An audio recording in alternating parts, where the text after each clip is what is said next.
Quantos aí estão felizes com o Senhor? Amém. Amados, lembrando também do nosso culto da virada, né, que vai ser passando esse fim de semana no outro, e vai ser uma bênção em nome de Jesus. Nós temos o hábito de toda virada de ano a gente colocar aqueles primeiros momentos ali na presença do Senhor, orando, né, e também apresentando as nossas vidas, esse novo ano, as expectativas que nós temos para esse novo ano. Então nós queremos convidar todos os irmãos a estarem conosco, aqueles que sentem no coração de estar. Amém? Quantos amaram o encontro? Dá uma glória a Deus. Glória a Deus. Amados, foi uma bênção. Nós estamos impactados aí, maravilhados com tudo aquilo que Deus fez.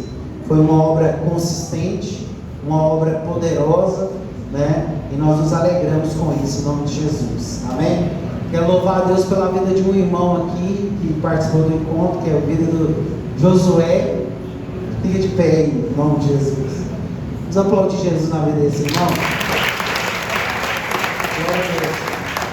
Estive conversando com alguns irmãos, né, falando, cara, que foi um irmão assim que destacou lá nesse encontro. Todos foram uma bênção, mas o Josué, ele era, né, o intercessor, ele era o cuidador de criança, o lavador de banheiro, né, o que banhava na piscina. Opa, essa parte não era para falar.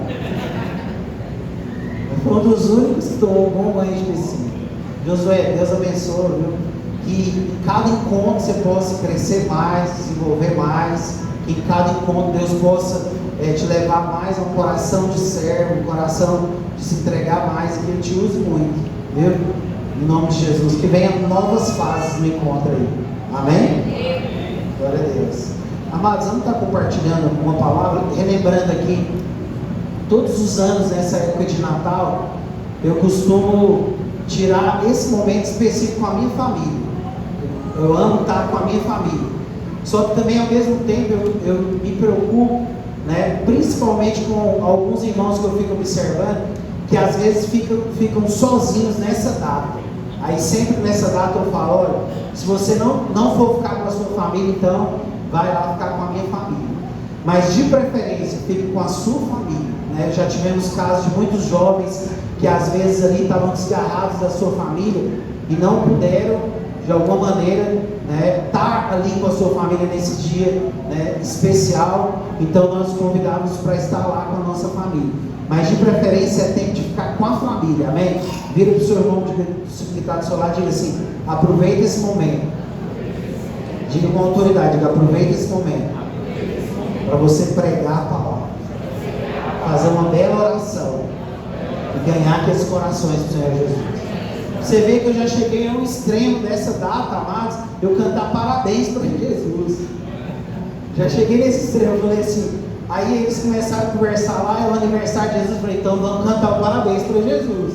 Mais um aniversário ao lado de Jesus. Por quê? Aproveita essa oportunidade, né? Talvez seja o momento que você vai encontrar o coração daquelas pessoas mais dilatado. Então aproveite para ministrar a palavra. Amém? Amém? Amém. Glória a Deus. É uma alegria receber cada irmão que nos visita aqui nessa noite. Alguns irmãos já não estão mais nos visitando, disseram que agora vai congregar conosco. Sejam todos bem-vindos, em nome de Jesus. Amém? Eu quero compartilhar com os irmãos um texto que se encontra aqui no livro de João, capítulo de número 12. Os irmãos estão me ouvindo bem aí? Eu estou me ouvindo mal aqui, aí eu já falo alto, então se ficar muito alto, os irmãos falam aí, tá bom, né? Amém. João capítulo de número 12, no verso número 27. Em seguida nós vamos estar compartilhando a nossa Santa Ceia.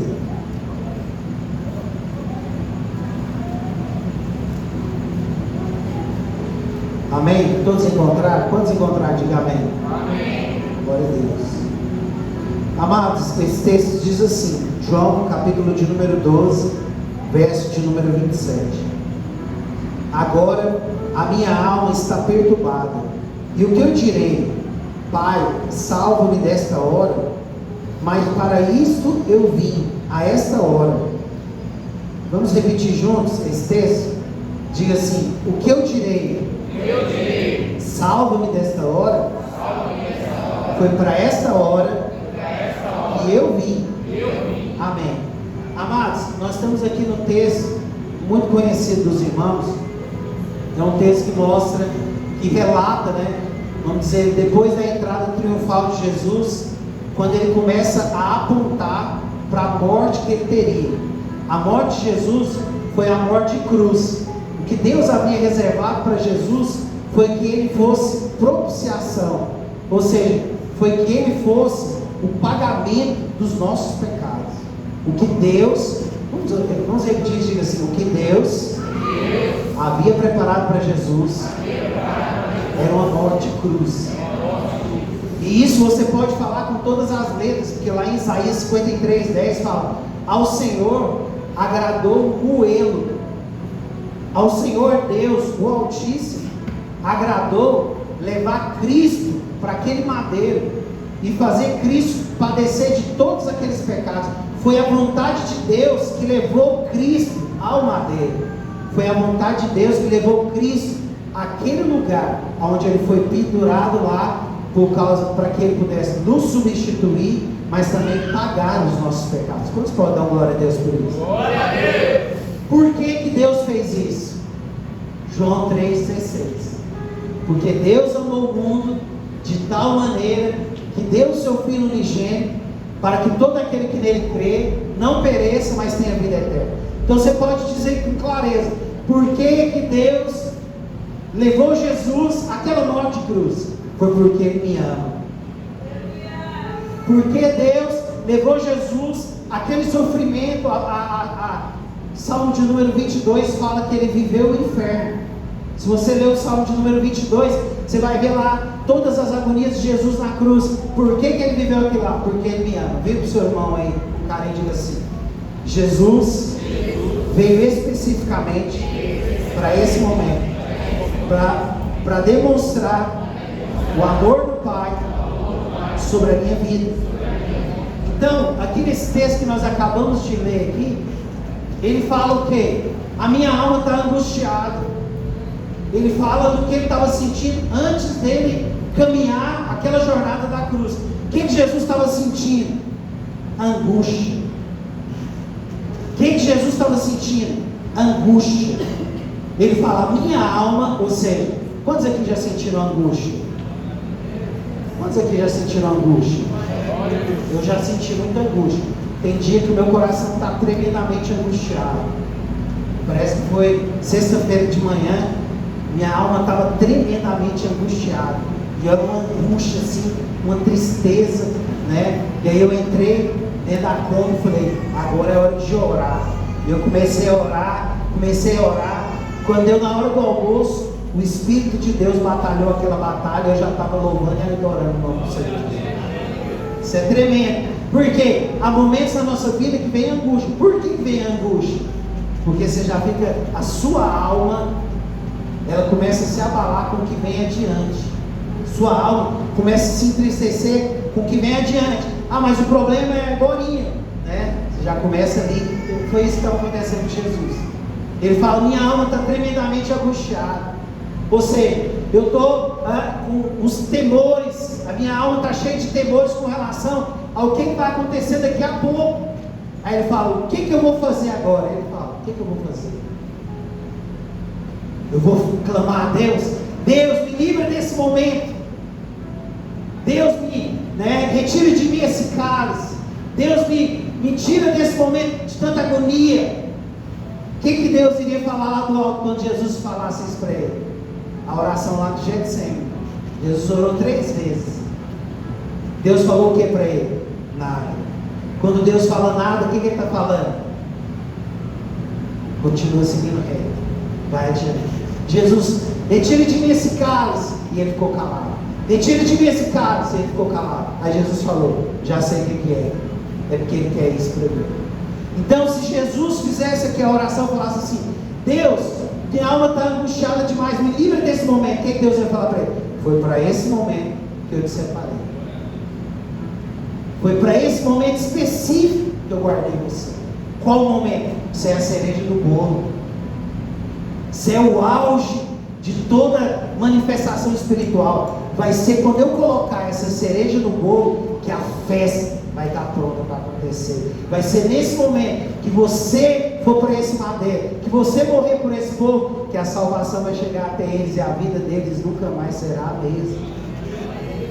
Você consegue sentir esse amor de Deus?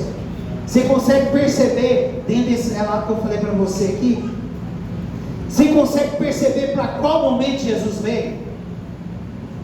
É nítido, ele veio para esse momento. Qual momento? Morrer na cruz por mim e por você.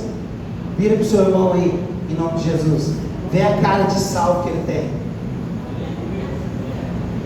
Diga para ele, isso aí é resultado da cruz de Cristo. Se não fosse a cruz de Cristo, era uma tristeza, amado. Era uma tristeza na alma tão tremenda, sabe por quê? Porque o nome não estaria escrito no livro da vida. Agora nós temos essa certeza, nosso nome está escrito no livro da vida, amém? Quantos podem agradecer a Deus por isso? Amém. Mas eu queria te perguntar também, em nome de Jesus, para a gente poder entrar nessa palavra. Para qual momento específico você veio? Você já parou para pensar nisso? Para qual momento específico que você veio? Porque essa é uma boa pergunta. Porque ele veio para um momento específico. Para que ele veio? Ele veio para me salvar, para me redimir do meu pecado, para me purificar do meu pecado e me fazer agora morador dos céus. Ninguém me arranca mais de lá, porque o meu nome foi escrito no livro da vida. Ele veio para isso. Mas você já voltou para dentro de você? Por que momento que eu vim? Qual o momento específico que eu vim? Você sabe por quê? Porque vai haver também, quando você percebe o momento que você veio, vai haver também uma angústia. Minha alma está tremendamente angustiada. Por quê? Eu percebi o que eu tenho que fazer. Eu percebi o caminho que eu tenho que tomar. Eu percebi o que eu tenho que fazer. E aí a minha alma agora, ela vai ficar batendo dentro de mim. Para quê? Por quê? Porque a angústia da minha alma é a mesma angústia que estava no coração de Jesus. Por quê? Porque agora chegou a hora. Agora chegou o tempo específico. Agora chegou a hora. Você foi preparado para esse momento. Eu gosto muito de falar, quando eu vou compartilhar sobre essa palavra, eu me lembro muito da vida de Samuel. Porque eu trabalhei durante vários anos lá na mesma rua que ele morava. E eu, amados, desde pequeno, eu acompanhei o Samuel, fiquei olhando o Samuel. Menininho, criancinha ali, aí veio um adolescentezinho, um jovem, né, e agora um adulto. E eu quero te dizer, quantas pessoas investiram na vida de Samuel? Foram muitas pessoas. Eu me lembro de algumas meninas da igreja videira que ia lá para a casa da Miriam e saía de lá com um trenzinho de criança. Pegava as crianças ali, pegava na mão delas, saía com aquele trenzinho de criança. O Samuel era uma delas. Aí de repente essas meninas sumiram. Por quê? Eu fiquei sabendo depois, foram para outro país. Foram evangelizar em outro país. Subiu de nível, né? Aí as meninas sumiram. De repente apareceu uma outra igreja lá na Avenida Goiânia, lá na Baixada. Qual é o nome daquela igreja? Presbiteriana. E aí começaram de novo, ia lá buscar o Samuel. Aí depois essa igreja saiu de cena e entrou a gente. Já estava começando a compreender algumas coisas espirituais. Aí foi o Cláudio, discípulo Júnior, né? Aí foi o Júnior da Brenda, né? E tantos outros mais. Eu também evangelizei ele. Então o que acontece? Há um investimento de vários anos na vida de Samuel. Para quê? Tem um tempo específico. Ou seja, todo investimento é para um tempo específico. Foi investido tanto na vida dele para esse momento, para o que ele está vivendo agora, para o que ele está vivendo, as grandezas que ele está vivendo. E ainda são poucas diante de tudo aquilo que Deus ainda vai levar a ele. Mas o que precisa entender? Que há um tempo específico. Eu queria compartilhar com os irmãos um pouco sobre isso. Essa palavra tem um tema de você foi gerado para este tempo. Diga comigo, você foi gerado para este tempo. Viu para o seu irmão com carinho, você foi gerado para esse tempo. Diga com carinho a continuação do tema dessa palavra. Você é a resposta para essa hora. Você crê nisso? Glória a Deus. Então vamos acompanhar aqui um pouco o tempo na vida de José, para a gente poder entender melhor. Eu confesso que eu não estou me ouvindo aqui, mas se os irmãos estiverem me ouvindo bem aí, está me ouvindo bem? Amém. Olha o que diz aqui, ó, José. Quem conhece José? José do Egito. Vamos acompanhar um pouco essa questão do tempo na vida dele. Por que José foi gerado e para qual momento José foi gerado? Amados, José, ele é uma resposta de Deus para a fome do mundo. José, ele foi um instrumento que Deus usou para preservar a humanidade em vida. Melhorou aqui. Esse jovem foi o canal usado por Deus para alimentar o mundo. Diga assim, José foi o canal de Deus para alimentar o mundo. Não estou falando errado não. Para alimentar o mundo. José, amados, ele foi tomado de uma sabedoria de Deus. Deus o revestiu de uma sabedoria, de um conhecimento. E a palavra de Deus fala que José foi o canal para juntar alimentos durante o período de prosperidade, o período de escassez, e organizar esse alimento para que o alimento não faltasse para a humanidade. O plano de Deus para a vida de José era um plano para a humanidade. Você tem cálculo do que é isso? Deus olhar para um jovem, quantos anos? 17 anos, como a maioria de vocês que estão aqui, e falar assim: olha, eu estou te escolhendo agora. Para quê, Deus? Para cuidar de quem? Para cuidar de quantas pessoas? Não, estou te escolhendo para cuidar do mundo inteiro. Glória a Deus por isso. Estou te escolhendo para cuidar do mundo inteiro. Em que porção? Eu vou te levar para um lugar. Eu vou te dar sabedoria. Eu vou te dar conhecimento. E você lá desse lugar, você vai alimentar a humanidade inteira, a fim de que ela não seja consumida. Ou seja, o tempo na vida de José, amados, o tempo na vida de José, ou seja, o porquê que José foi gerado, ele foi gerado especificamente para aquele momento. Ele foi gerado especificamente para que naquele momento ele fosse bem sucedido. E nós sabemos um pouco, né? Eu quero acompanhar só um pouco com os irmãos aqui. Por quê? Porque nós vemos a história de José. Nós acompanhamos a história de José. E às vezes quando nós acompanhamos a história de José, os relatos ali, nós observamos que José ele sofreu muito. Nós vimos que a partir do momento que José tem aquele sonho, a vida de José ela se transforma, né? E também é um detalhe importante para nós nesse momento dessa palavra, é que muitas vezes algumas pessoas falam assim, né, com relação ao sonho que José teve. José sonhou que ele seria, que os reinos, né, especificamente primeiro, que os reinos, porque cada um dos irmãos dele era um reino, era uma tribo, se prostraria diante dele, mas também que o seu pai e sua madrasta também se prostraria diante dele. Beleza. A partir do momento que ele conta aquele sonho para os irmãos dele, algumas pessoas tiram essa conclusão: olha, você não deve contar o seu sonho para ninguém, né? Eu até mesmo já aconselhei sobre isso, e até uso isso, mas não ignora a outra parte que eu vou falar para os irmãos. Por quê? Porque eu costumo também planejar algumas coisas, guardar comigo, para mim depois ir lá e realizar elas. Só que você já notou um negócio também? A partir do momento que José conta o sonho dele para os irmãos dele, ele começa a ser direcionado, ele começa a ser conduzido para o centro da vontade de Deus na vida dele. Você consegue perceber isso? Por quê? Quero te fazer uma pergunta: quem foram os primeiros a prejudicar José, a arrancar José de sua casa? Seus irmãos. Quem foi o primeiro para ele contar os sonhos?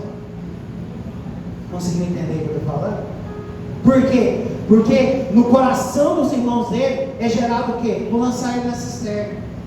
É lançado uma indignação, ciúmes, ira, um monte de coisa diabólica, né? E ali o que acontece? Os irmãos dele pegam José e lançam José dentro da cisterna. Depois que José é lançado dentro daquela cisterna, os irmãos dele decidem o quê? Nós podemos até tirar proveito disso.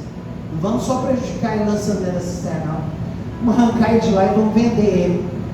Naquela época, como também é histórico, eu não quero entrar nessa parte aqui, porque eu vejo que a reina de Deus para nós hoje aqui é outra coisa. Mas depois do momento que ele sai da cisterna, com os irmãos dele, arranca ele daquela cisterna e vai passando os ismaelitas, os irmãos dele, vende ele para os ismaelitas. José ele vai parar lá no Egito, na casa de Potifar. Quando está tudo bem ali, a mulher de Potifar decide começar a querer se relacionar com ele. Automaticamente ele tem que fugir daquela casa. Vai parar numa prisão, acusado de estupro. Depois daquela prisão ele vai parar no centro da vontade de Deus. Você consegue compreender com isso? O que a gente pode pegar com essa palavra aqui de José, falando a respeito desse tempo? Que todas as coisas que José viveu, tudo que ele estava vivendo, estava preparando ele. Tudo que José viveu, cada fase daquelas ali que ele estava passando, estava preparando ele, estava moldando José. Amados, todas aquelas fases, eu já ministrei uma palavra como essa há muitos anos atrás. Eu lembro que no relato ali eu falava muito sobre, primeiro, quem foi que jogou José dentro daquela cisterna? Eu me lembro que dentro daquela palavra eu falava Deus. Quem foi que vendeu José para os ismaelitas? Deus. Quem foi que fez com que aquela mulher maligna ali desse em cima de José? Deus. Quem lançou José naquela prisão? Deus. Quem levou José lá perante o faraó? Deus. Por quê? Porque Deus havia gerado José para um tempo específico. E para que José chegasse naquele tempo a qual Deus havia gerado ele, a qual Deus havia requerido ele teria que passar por todos aqueles obstáculos que ele estava passando naquele momento. Você lembra ali quando está escrito em Romanos capítulo de número 8, verso de número 31, eu queria que todos nós repetíssemos ele. Diga assim: todas as coisas. Diga com autoridade: em todas as coisas. Vai cooperar para o bem daqueles que amam a Deus. Consegue entender esse versículo? Consegue entender esse versículo? Quando ele fala todas as coisas, ele está falando: a cisterna vai cooperar, a cadeia vai cooperar, a venda como escravo vai cooperar, a prisão está cooperando. Você consegue entender isso na sua vida? Você consegue entender isso na sua vida? Por quê? Porque nós sabemos que nós fomos criados, amados, por um tempo específico. Se nós ainda não estamos nesse tempo específico, então nós temos que entender uma coisa: nós estamos sendo preparados para chegar nesse lugar e dar as respostas pela qual Deus espera. Nós somos a resposta, nós somos soluções de problemas desse tempo. Deus está preparando a gente como chave, Deus está nos preparando como uma peça que vai se encaixar no tempo e vai suprir a necessidade, o vácuo que foi deixado no tempo. No tempo certo, Deus nos encaixará e suprirá a necessidade do tempo, como Ele fez com José, suprindo a necessidade daquele tempo. Só que nós, amados, muitas vezes, nós não queremos passar pelo processo. Por quê? Porque o processo é dolorido. Nós não queremos passar pelo processo. Por quê? Porque o processo ele atinge em nós. O processo ele toca em nós. E nós queremos fugir do processo. Lembro muitas vezes, várias vezes na verdade, eu já ouvi muitas pessoas falando assim: não deixe sua cruz. Não abandone sua cruz. Já ouviu isso ou não? Não abandone sua cruz. Por quê? Aí eles falavam na sequência: porque ela vai ser um encaixe perfeito para você passar de um lado para o outro naquela montanha. Você crê nisso? Então eu quero falar para você, então, traduzindo esse pedaço que falava: não abandone o seu processo. Não abandone o seu processo. Por quê? Porque Ele vai te aperfeiçoar. Ele vai te moldar na medida, te dando consistência, te te dando condições para que quando você chegar no lugar que Deus reservou para você, você vai poder dar as respostas certas, porque você foi moldado naquela direção, naquele padrão, naquilo que Deus esperava de você. Continuando aqui, vocês vão entender melhor essa palavra. Eu vou pular aqui o texto de Gênesis 45, do 5 ao 8. Não, pular não, vamos ler. Se não der tempo, eu paro antes da palavra. Gênesis 45, versos 5 ao 8.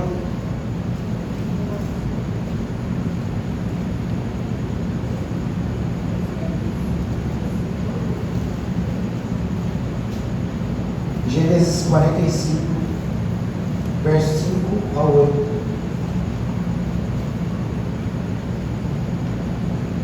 Todos que encontraram, digam amém. Amém. Glória a Deus. Vai se encontrando nessa palavra, Deus vai administrar no seu coração todas essas diretrizes que Ele tem reservado para nós essa noite. Amém? Eu vou ler aqui o texto, Gênesis 45, do verso 5 ao 8. Então se levantou Jacó de Berseba. Gênesis 45, do verso 5 ao 8. Diz assim: agora, porém, não vos entristeçais, nem vos irriteis contra vós mesmos, por me haverdes vendido para cá. Por quê? Para a conservação da vida, Deus me enviou adiante de vocês. Diga assim: Deus me enviou adiante de vocês. Continuando o verso número 6. Pois já houve 2 anos de fome na terra, e ainda restam 5 anos em que não haverá lavoura e nem colheita. Pelo que Deus me enviou adiante de vós, a fim de conservar nessa sucessão na terra, para guardarmos em vida para o grande livramento. Diga assim: para o grande livramento. Verso número 8 diz assim: assim, não fostes vós que me enviastes para cá, senão Deus, que me tem posto por pai de Faraó, por senhor de toda a sua casa, como governador em toda a terra do Egito. Diga comigo assim: José compreendeu as coisas. Sabe o que isso aqui gera no nosso coração? Tranquilidade. Você confia em Deus? Você confia que o Senhor te levou e te separou para um tempo específico? José, no início da vida dele, quando ele começou a passar por aquelas adversidades, ele não compreendia eles. Ele não compreendia. Mas quando os irmãos dele chegam lá na frente, ele fala assim: não, é como se ele estivesse falando: não foi vocês que me jogou na cisterna, não. Não foi vocês que me vendeu para os ismaelitas, não. Não foi vocês que fizeram que eu parasse lá na casa de Potifar e aquela mulher fizesse tal maldade comigo, não. Não foi aquela mulher que me levou para a cadeia, não. Foi Deus que fez essas coisas. Foi a maneira de Deus me lançar adiante. Foi a maneira de Deus me pressionar ao centro da vontade dele. Sabe que muitas vezes entristece o coração de Deus? Nós não compreendermos e nós não confiarmos nele como nós devemos confiar. Você foi comprado. Eu fui comprado. Há um objetivo específico pelo qual nós fomos comprados. Ninguém pode nos impedir de chegar naquele lugar. Mas não porque nós queremos chegar naquele lugar. Não é por causa disso, não. É porque é Ele que está nos levando. É Ele que está indo adiante de nós. E é Ele que quer com que nós cheguemos nesse objetivo. Quando eu estava lá no ventre da minha mãe, lá, Deus já estava falando: vou fazer um pastor. Calma aí, eu não quero ser pastor, quero ser dono de bordel. Vocês sabem do meu testemunho, que eu tinha na minha mente abrir um bordel. Calma aí. Mas Deus falou: eu te comprei, eu te separei. Para quê, Deus? Vou fazer de você um pastor. Calma, Deus, como assim? Vou fazer de você um pastor. Eu te separei para esse tempo, para essa geração específica. Eu te separei com esse propósito. E nada vai impedir de você chegar lá onde Deus tem preparado para você. E sabe o que fala? Confiança. Confiança em quê? Confiança em quem? Em Deus. Às vezes algumas coisas começam a sair do plano e fala: quem me chamou para cá? Quem me separou? Quem me ungiu? Então não vou preocupar não. Está na sua mão, pode fazer o que tem que ser feito. Eu lembro que o pastor Marcelo falando que foi abrir uma igreja em Portugal. Quando ele estava abrindo a igreja em Portugal, ele não tinha dinheiro para pagar o aluguel da igreja. E ele veio aquela angústia dentro dele, aquelas coisas vindo dentro dele. Ele falou assim, que entrou no quarto, começou a chorar e falou: Deus, que vergonha que eu vou passar aqui em Portugal. Pai, me ajuda aqui. Ele falou: opa, a minha oração está errada. Ele falou assim: quem me trouxe para cá? De quem é essa igreja? Quem é que vai sustentar ela? Ele falou, voltou para a igreja todo fervoroso. Ele falou assim: a igreja não é minha, não sou eu que queria abrir uma igreja. Aí falou que chegou o irmão lá com o cheque e falou assim: pastor, eu queria te ofertar um valor aqui, muito mais do que o que ele necessitava para pagar o aluguel daquele mês. Sabe o que é isso? Confiança. Sabe por que muitas vezes a nossa confiança é abalada?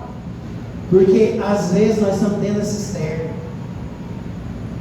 O que você vê dentro da cisterna? Quando dá alguma coisa errada comigo, sabe o que eu penso? Oh Deus, primeira coisa que vem no meu coração: o Senhor não me ama. Oh Pai, o que está pegando? O que eu pequei? Eu falei onde? Primeira coisa que está errado com você, só se você for mais santo que eu, mas é isso que eu penso. O que eu falei? Eu vou procurar o pecado. Eu vou procurar o pecado, aí eu volto para dentro de mim, vou ver se Deus me ama. Aí depois ele fala assim: olha, uma coisa eu falo para vocês, Eduardo, não tem como eu te amar mais do que eu te amei. Não tem como Deus nos amar mais do que Ele nos ama. Aí eu volto para mim, aí eu vou voltar para o meu pecado, e Ele fala assim: eu sou o pagamento do seu pecado. Eu sou o pagamento, o sacrifício que foi feito pelo seu pecado. Aí eu olho e falo assim: então qual que é o problema? Ele fala assim: eu estou te impulsionando de alguma maneira para que você chegue aonde eu tenho reservado para você. Eu quero te perguntar: quais são os dias das maiores mudanças que você faz? Seja sincero com você mesmo. Todas as maiores mudanças que eu fiz elas quando a minha vida estava numa desgraça, num sofrimento. Sabe o que é isso? A nossa falta de sensibilidade. Deus fala conosco: vira para a direita, vira para a esquerda. Aí a gente resiste. Deus fala: então vou fechar aqui, vou fechar essa porta. Aí fecha uma porta de cá, fecha outra de cá, e fala assim: Deus, eu não tenho saída agora. Oh Deus, me abraça. Aí ele fala assim: é só você seguir aquilo que eu te falei inicialmente. Dentro da cisterna, amado, é o lugar onde você se sente mal amado. Dentro da cisterna é o lugar que você fala: será que o Senhor me ama mesmo? Só que entenda, a cisterna é uma parte do processo que é necessário para cada um de nós. Sabe por quê? É o jeito de Deus nos fazer ir para a direita ou para a esquerda quando nós somos insensíveis. Você consegue entender isso? Essa é a maneira dele trabalhar. Nós precisamos entender. David Green disse: eu vim para um tempo específico. Tem alguns materiais que é ferro, ele é mais duro, para que se encaixe num tempo específico, ou seja, para que se torne uma peça de carro, tem que levar para o fogo, marreta, muita coisa, trabalho maior. Então, se tem que chegar num tempo específico no lugar certo, não tem problema não. Quantos querem chegar no centro da vontade de Deus? Então eu quero te falar um negócio: não importa com a ferramenta não. Sabe qual que é a melhor ferramenta que tem? Sensibilidade. Oração e sensibilidade. Pastor, mas toda vez você é direcionado pela oração e sensibilidade? Muitas vezes eu sou direcionado pelas pancadas. Mas sabe quando eu levo uma pancada, sabe o que eu faço? Obrigado, Senhor. Você sabe por quê? Porque a pancada também é a forma dele falar: eu te amo. É a maneira dele falar: eu te amo. Porque ele podia te desprezar, mas ele fala: eu te amo. Que jeito? Dando uma pancada. Eu bato no carro, não gosto, mas quando é necessário tem que bater. É o certo. Consegue entender isso? Talvez também hoje você não esteja na cisterna, mas você esteja talvez hoje você esteja, ou até mesmo hoje você pode estar numa cisterna, machucado, ferido, sem saber que em breve será vendido como escravo. Ou seja, é um detalhe do quartel. Não há nada pior, não há nada que está ruim que não possa piorar. Eles falavam isso lá no quartel. Mas é meio bíblico, sabe por quê? Bateu. Você virou? Bateu. Você se posicionou? Não posicionei, permaneci na minha. Calma aí. Depois da cisterna, você vai ser vendido como escravo. Pastor, mas é ruim demais isso. Olha para o céu, dá glória a Deus. Sabe por quê? É o jeito de Deus trabalhar. Todo perdido, sem expectativa alguma, achando que é o pior homem do mundo, ou a pior mulher do mundo, que Deus não te ama. Mas olha o detalhe, olha para cima, porque lá do céu vem nosso socorro. Quantos entendem isso? Creio que hoje é apenas uma parte da glória. Detalhe, importante, nós temos que lembrar de sempre. Repita comigo, a cisterna é só uma parte da glória. Só uma parte. Está no meio do meu caminho, mas lá não é o meu lugar. É uma parte. Está no meio do caminho. Vou pular ela? Não, vou entrar. Vou ser vendido? Se for necessário, ser vendido lá. Se for necessário, vou lá para a casa daquela mulher. Se for necessário, vou correr dela, vou ser preso. Mas por quê? Tem uma direção, tem um lugar que Deus preparou para mim. Tem um tempo específico que eu tenho que dar uma resposta. E esse tempo específico eu não quero abrir mão dele. Porque estar nesse lugar é agradar o coração de Deus. Consegue entender isso? Amém. Ou talvez você já esteja governando o Egito, tomando decisões que abençoam as nações, cheio de sabedoria, conduzindo o propósito, a prosperidade, e já está no lugar esperado. Glória a Deus por isso. Então, também faz parte do processo de José, quando ele sentou lá e foi governar. Mas olha o detalhe, assim, que é muito precioso essa palavra. Quando ele sentou lá, ele já estava preparado. É essa pergunta que eu quero fazer para você. No final desse primeiro ponto, você quer sentar no lugar que Deus preparou para você de que jeito? Tem gente que é o filho pródigo, quer sentar antes da hora. Aí pega bênção e vira maldição, vira uma desgraça. Mas há aqueles que são moldados no percurso do caminho, e quando chegam lá, chegam para deliberar, governar, liderar, segundo a vontade de Deus, cheio do poder de Deus. Então José chega lá e fala: olha, a partir de agora então, fecha a comida. Calma aí, você está doido? Todo mundo aqui precisa comer, não. A partir de agora, nós vamos plantar, e nós vamos começar a fechar uma parte da comida. Por quê? Vai ser 7 anos de abundância, mas depois vai ser 7 anos de sofrimento. Ou seja, esse homem estava cheio do Espírito Santo para quê? Para tomar decisões. Vai para a célula, mas sabe o que tem que fazer. Vai liderar o ministério, mas tem condição de liderar. Vai poder evangelizar uma pessoa, mas vai poder saber direcionar ela. Não vai ficar trocando pés pelas mãos, não. Como um neófito, não. Por quê? Já chegou. Foi preparado o caminho. Quais foram as armas que foram usadas? Deus que usou. Ele usa o que Ele quiser. Mas o importante é eu chegar lá. E quando chegar eu tiver condições de fazer aquilo que Deus especificamente preparou para eu fazer. José chegou lá e ele sabia o que ele tinha que fazer. Chegou lá e sabia a maneira que tinha que fazer aquilo. Então, amados, o que eu quero te falar com essa primeira parte da palavra? É que Deus tem um jeito dele de trabalhar. E que nós precisamos entender que nós estamos sendo, de certa forma, alavancados para o centro da vontade de Deus. E de que, de todas as formas, Ele vai estar nos moldando, trabalhando em nós interiormente, até que Ele cumpra toda a vontade dEle. E que nós não podemos olhar quando nós estivermos dentro de uma cisterna, ou quando estivermos passando por pressões e tudo mais, e falar: não, Deus não tem nada comigo. Não, calma aí, você é separado, você foi comprado. Primeiro versículo que o Vinícius deu aqui hoje.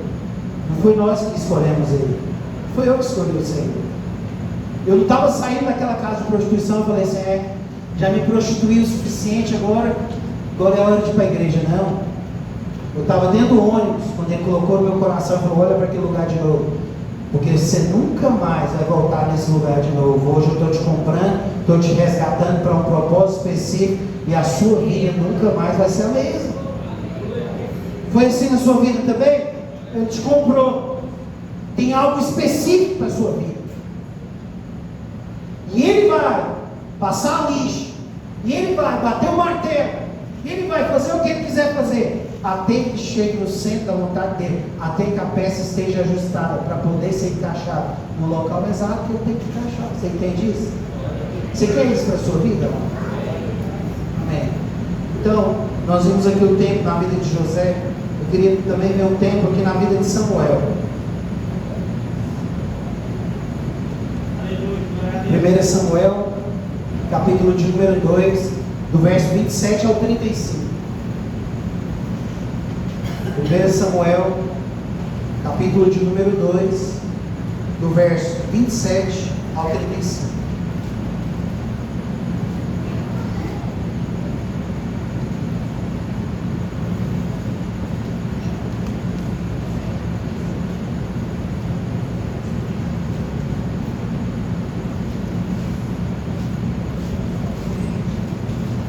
Samuel capítulo 2, do verso 27 ao 35, diz assim, ó: veio a mim, veio um homem de Deus a Eli e lhe disse: assim diz o Senhor, não me manifestei, na verdade, a família de teu pai, estando eles ainda no Egito, sob o domínio de Faraó?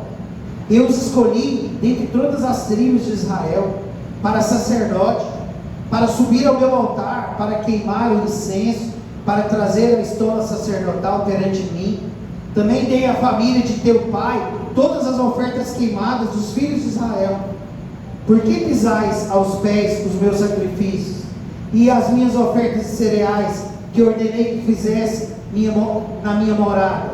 Por que honrar os teus filhos mais do que a mim, para tu e eles vos engordardes do principal das ofertas do teu povo, do povo de Israel? Portanto, assim diz o Senhor, na verdade, eu tinha dito à tua família e a linhagem de teu pai, que andariam diante de mim perpetuamente. Mas agora diz o Senhor, longe de mim tal coisa, porque aos que me honram, honrarei, mas os que me desprezam serão desprezados. Vem dias em que acabarei com a tua força e a força da tua família, para que não haja mais velho em algum em tua família. E verás o aperto da morada de Deus, embora o bem será feito a Israel, e não haverá por todos os dias velho algum na tua casa. O homem da tua linhagem que não desraigar do meu altar, será para consumir os olhos, para entristecer a alma, e todos os descendentes da tua casa morrerão na flor da idade. O que sobrevirá de teus dois filhos, a Ofine e a Finéias, te terá por sinal, ambos morrerão no mesmo dia. Eu suscitarei para mim um sacerdote fiel, diga comigo, eu levantarei para mim um sacerdote fiel, que fará segundo deixa que eu repito esse, que fará segundo o que está no meu coração e na minha mente, e lhe edificarei uma casa duradoura, e ele andará sempre diante do meu ungido. Aleluia. Vocês podem dar glória a Deus por essas palavras? Glória a Deus. Vamos entender um pouco então o que estava acontecendo aqui. Aqui tem uma igreja corrompida. A igreja aqui é do pastor. O pastor já perdeu o mover de Deus. A igreja aqui é uma igreja onde os filhos do pastor, está ali na porta na entrada do templo, e eles já estão ali se envolvendo com as meninas do templo. A palavra fala muito claro que eles se envolviam até mesmo sexualmente com aquelas meninas, e além disso eles ainda esperavam o pessoal trazerem as ofertas, e tinha um ritual correto naquela época. Eu também não vou entrar agora, mas eles não seguiam o ritual que Deus havia ordenado, mas eles metiam o garfo, tomavam daquela carne em maior quantidade, ou então tomavam da carne crua, ou seja, os filhos daquele homem, e aquele homem já tinha corrompido totalmente as leis de Deus, e estavam totalmente fora dos propósitos do Senhor. O que Deus faz? Opa! Esse tempo requer uma solução. Esse tempo precisa de uma peça. Esse tempo carece de um ajuste. O que ele tem? Ele tem um sacerdote e os filhos e a família do sacerdote totalmente corrompidos. O que ele faz? Vou levantar um homem que agrade o meu coração. Você tem noção do que você está ouvindo hoje aqui em nome de Jesus? Vou colocar a mão nesse negócio, vou levantar um homem que agrade meu coração. Um homem que vai agradar o coração de Deus. O que ele faz? Deus levanta no meio daqueles homens ali um jovem. Qual é o nome do jovem? Samuel. A palavra de Deus fala que aquele jovem, ele cresceu no meio daquela igreja, e ele crescia em estatura, mas também em sabedoria. Nós sabemos da história desse homem. Foi o último profeta de Israel. E nós sabemos da integridade desse homem. Quando esse homem amado, ele foi deixar aquele povo, porque o povo pediu um outro líder, a palavra de Deus fala que ele chama o povo e fala: eu quero convocar todo Israel, eu quero perguntar para vocês, eu já defraudei alguma coisa de vocês? Eu já roubei algum de vocês? A minha família já roubou algum de vocês? Não, o Senhor nunca nos roubou. Tudo bem, se tivesse roubado, nós iríamos recompensar vocês. Olha a integridade desse homem. Tudo bem, quero voltar um pouquinho atrás. Diga comigo: quando surge a necessidade, Deus, na sua onisciência, Ele arruma uma solução. Qual que era a necessidade? Tem uma igreja, a igreja está corrompida, a família daquele pastor está corrompida. O que Deus faz? Vou levantar um outro homem, um homem para espiritualmente sustentar essa igreja. Amados, é tão poderoso esse negócio aqui, que essas coisas elas começam antes. Tem uma mulher, o nome dela é Ana, está na casa dela. E essa mulher, amados, pela história ali, demonstra que essa mulher ela tinha tudo. Diga comigo, tudo. Elas faziam viagens ali para Jerusalém, né, anuais. As ofertas que o marido dela dava eram só ofertas de bois e grande quantidades. Eles demonstram que ela tinha tudo. Tinha dinheiro, tinha com certeza condições de influência naquela terra. Só que dentro do coração dela começa a haver uma indignação.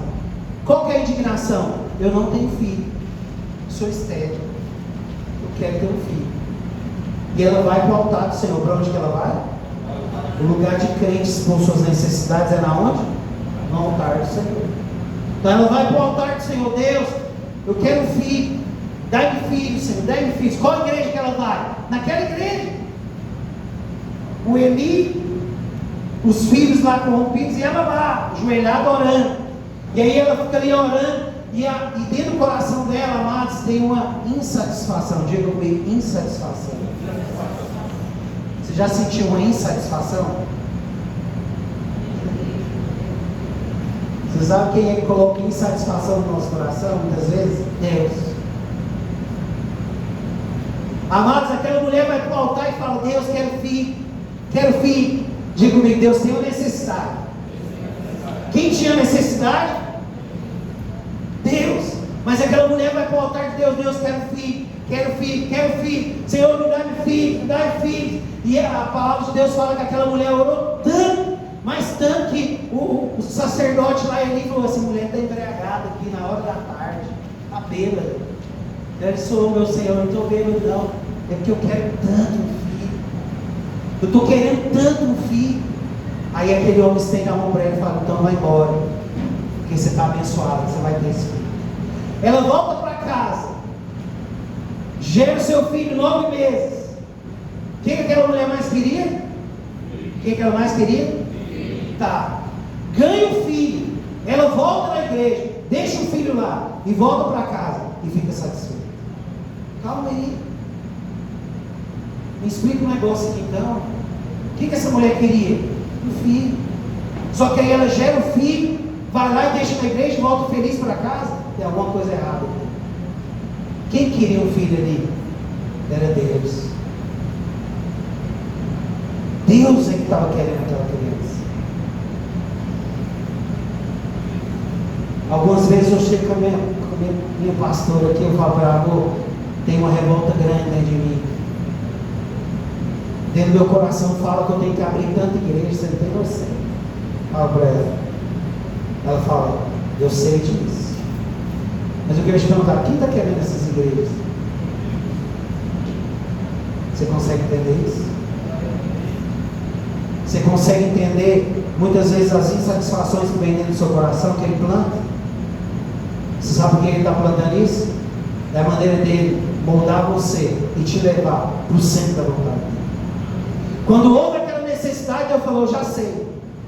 Tem um coração de uma mulher que eu vou plantar uma semente dentro do coração dela. Ela é mulher de oração. Enquanto ela não gerar esse filho, ela não vai parar. Planta lá no coração de Ana o quê? Vai para o altar, Ana, ora. E Ana vai orar.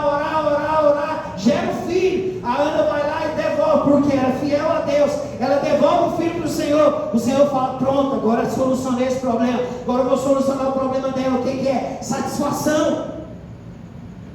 Deus traz satisfação no coração daquela mulher. Quando? Quando ela cumpre o que Deus havia colocado no coração dela. Deus queria aquela criança. Samuel vem para aquele tempo específico. Samuel vem para aquele momento. Qual é o momento? Liderar aquele povo. Aquele povo perde no dia os 2 filhos. Ofni e Finéias morrem na batalha. Aquele povo perde a arca de Deus. Aquele povo perde o seu pastor. E o que acontece? Tem um menininho lá dele.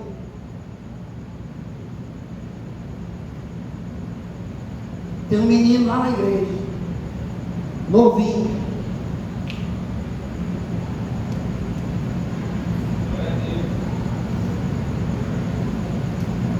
Aí ele pega o cajado, pega e fala, agora vamos para onde tem que ir. Agora vamos para onde? No centro da vontade de Deus. Você consegue entender essas coisas? Samuel veio para aquele tempo específico. Detalhe poderoso, eu quero também compartilhar com os irmãos. Eu vou concluir essa palavra para a gente poder ceiar.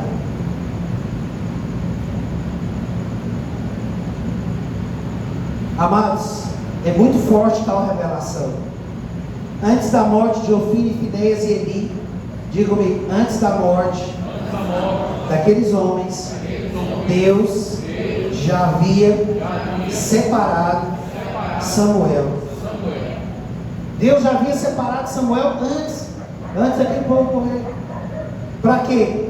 Separou Samuel para sustentar aquele povo, para aperfeiçoar aquele povo e para elevar a vida naquele tempo. Deus antecipa aquilo lá por meio da sua onisciência. Ele gera por meio do poder, o filho de Ana, Samuel. Deus já sabia, desenhou todas aquelas coisas e Ele fez com que aquelas coisas começassem a ser geradas no coração dos outros. Consegue entender isso? Diga glória a Deus. Aleluia.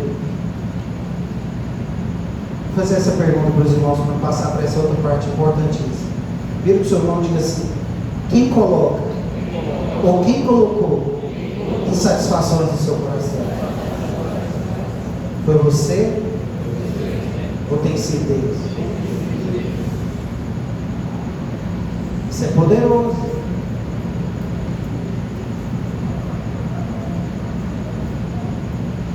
Vamos finalizar aqui com o tempo de Deus na vida de Davi. Isso aqui também é poderoso, amados. Por quê? Porque Davi, ele marca, um reinado estranho. Por que Davi marca um reinado estranho? Porque tem um governo já acontecendo. Diga comigo, havia um governo acontecendo. E Deus automaticamente rejeita aquele governo. Por que Deus rejeitou aquele governo? Porque para aquele governo, o governo de Saul, era muito mais importante para Saul agradar os homens do que agradar a Deus. Deus havia falado para ele: olha, não queima o holocausto antes do profeta chegar. Deus havia falado: queima todo o holocausto, queima todos os, na verdade o holocausto não, queima todos os espólios, não é para deixar nada. E ele fala: não, acho que eu vou deixar alguma coisa. Então aquele homem, ele era um homem infiel a Deus. Mas aquele homem, mesmo ele sendo infiel a Deus, presta atenção nisso aqui, ele havia sido ungido por Deus. Ele era um homem infiel a Deus, mas havia sido ungido por Deus. E aquele homem está governando aquela terra, e Deus vem e fala no coração do jovenzinho aqui, que iria fazer a vontade de Deus, o Samuel. Voltando um pouco anteriormente, fala: Samuel, pega aí o azeite, né, e vai ungir o novo rei. Você vê que é tão estranho isso, porque Samuel fala para Deus, fala: para aí, Deus, isso está certo isso daí? Por quê? Porque o Senhor está mandando eu ir lá e levantar um outro rei, mas já tem um rei, o Saul. E se ele pelo menos pensar que eu estou ungindo outro rei, ele vai me matar.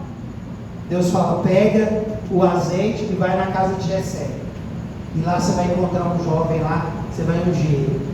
Samuel vai na casa de Jessé e unge aquele jovem como rei. Davi, o menor lá daquela casa, unge ele como rei. Então a partir daquele momento, detalhe, Deus havia ungido um rei, mas já tinha outro rei naquela cidade. O que eu quero falar com isso?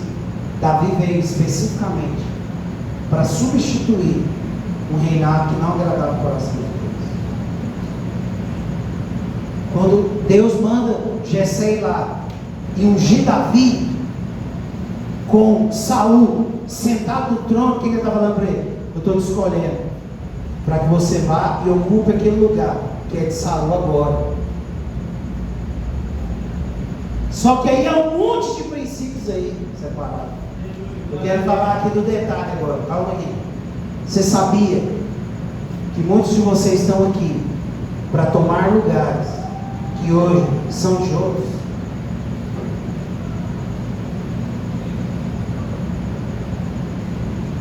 Você sabia que Deus chamou você para você ocupar lugares que hoje outros estão ocupando?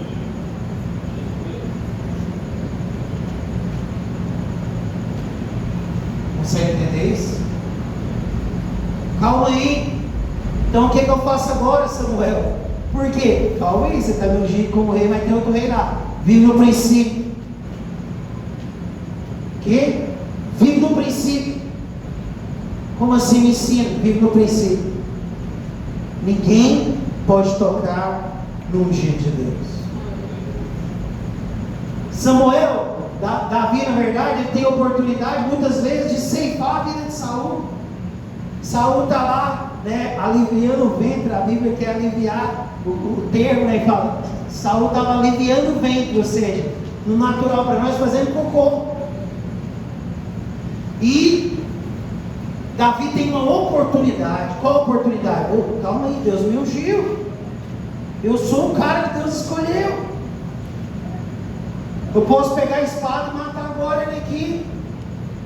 Aí até vem um filho do capeta lá do lado e fala: mata ele, é a chance. Aí ele fala: o que ele fala? Eu?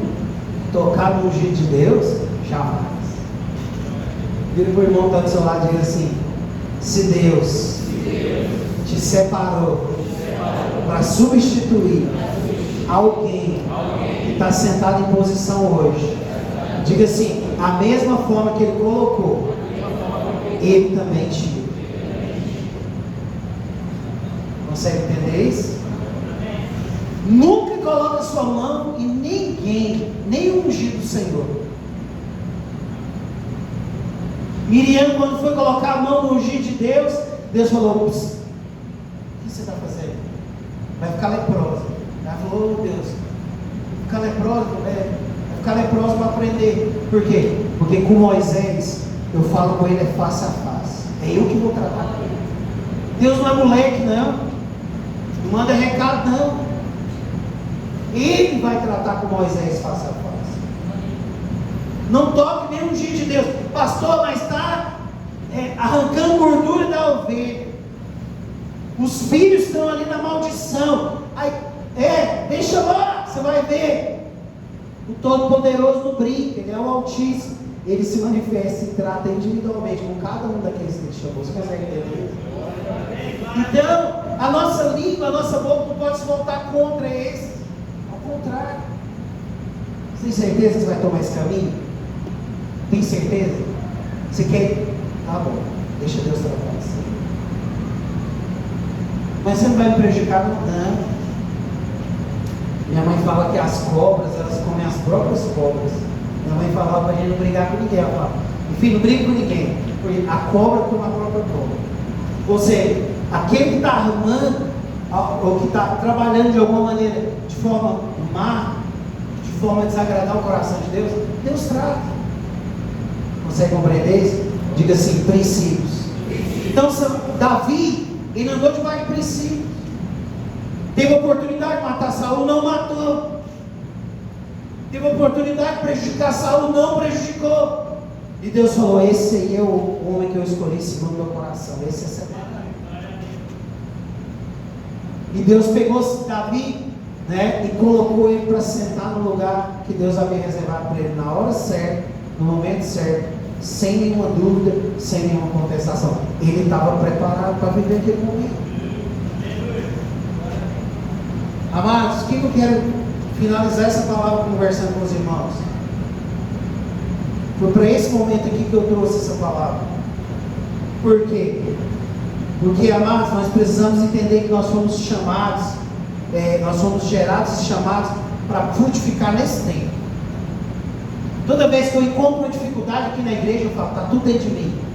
Fala dele, já está tudo dentro de mim. Dificuldade na célula, já está tudo dentro de mim. Se eu estava conversando com o Vinícius, falei, Vinícius, tem alguns problemas que eu não passo para frente, eu mesmo vou resolver. Por quê? Está tudo dentro de mim. O que nós precisamos compreender? Está tudo dentro de nós. Por quê? Fomos chamados. Quantos foram chamados aqui? Quantos foram separados por Deus? Você foi chamado, foi separado. Então Deus já está colocando tudo dentro de você. Ou você está na cisterna, ou você está na prisão, mas tem um lugar para você chegar. Você pode estar até sendo moldado, mas a partir do momento que você vai ser moldado, Deus vai te equipando. Para quê? Para que você chegue no lugar que Ele preparou para você. E que quando você chegar nesse lugar, você tenha condições de viver a plenitude daquele momento. Então eu não tenho dificuldade de ser pastor. Por quê? Porque eu entendo que se Deus me colocou nessa posição, Ele já me deu tudo que eu precisava nessa posição. Lógico, Ele me leva sempre nas pressões para que eu possa responder mais, adiantar mais. Então o que eu quero falar com os irmãos? Quero ler esse texto aqui de Jeremias, capítulo de número 1. Jeremias, capítulo de número 1.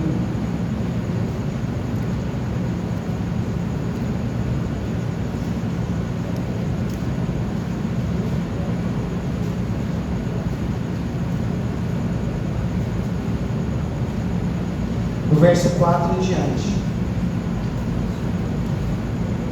Glória a Deus.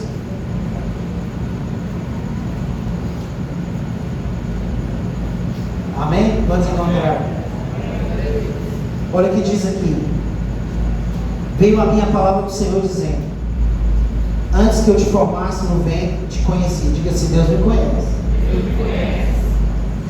Antes que eu saísse da madre da minha mãe, te santifiquei. Diga assim: Ele não só me conhece, mas Ele também me santificou. Diga assim: me santificou. Olha para quem Deus havia separado de Jeremias: as nações te dei por profeta. Agora presta atenção no restante aqui da jornada dos versículos. Eu, porém, disse: ó Senhor Deus, eu não sei falar, eu não passo de uma criança.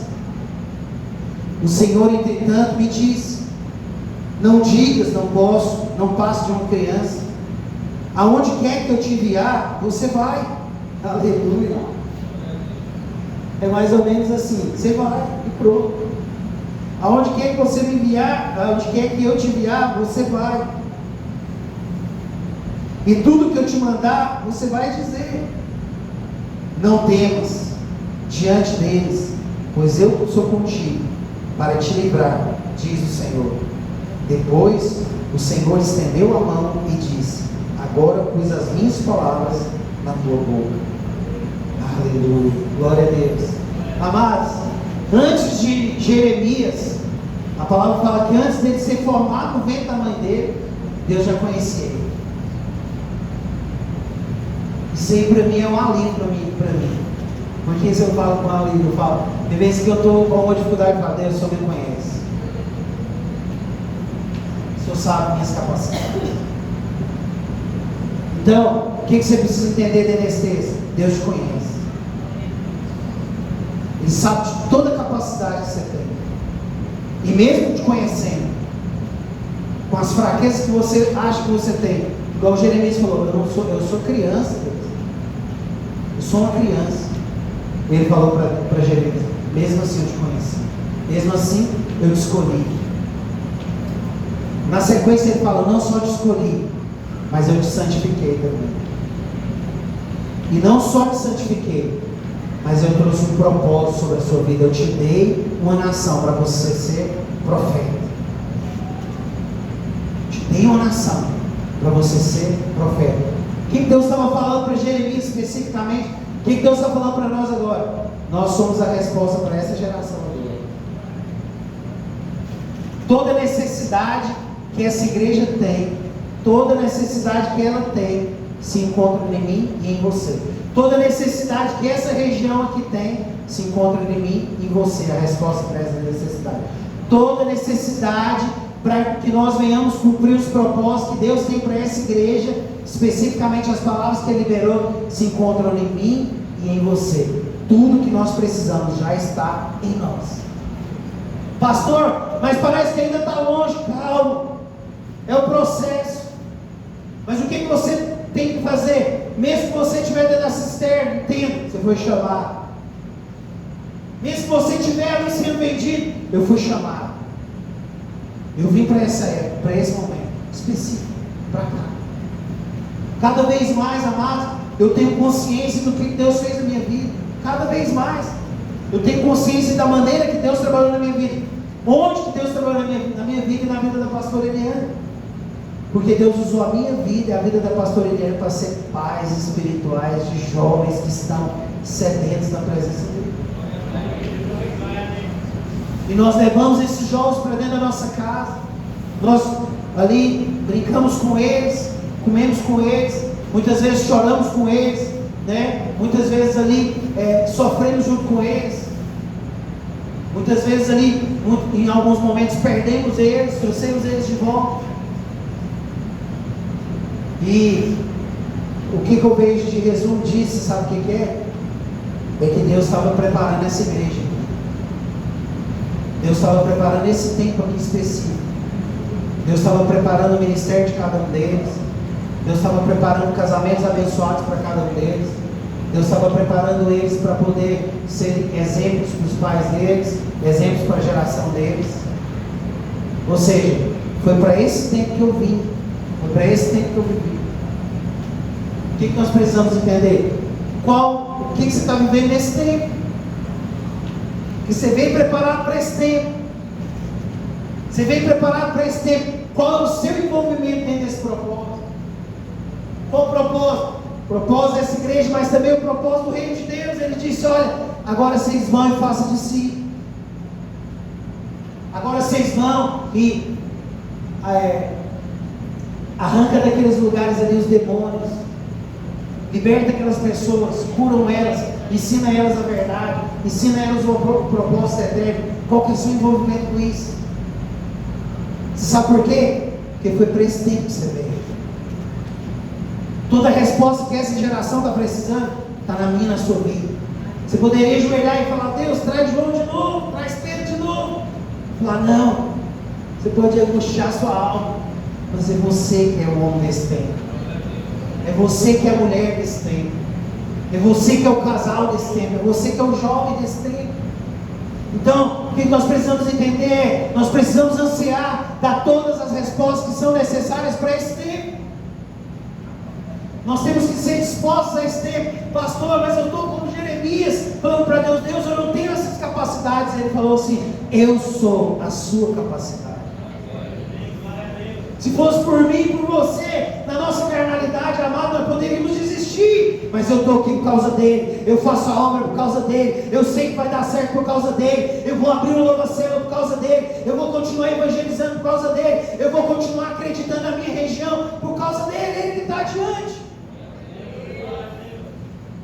Não é por causa de nós, mas é porque Ele nos escolheu, nos santificou e falou: vocês são profetas meus. Você é profeta da sua casa.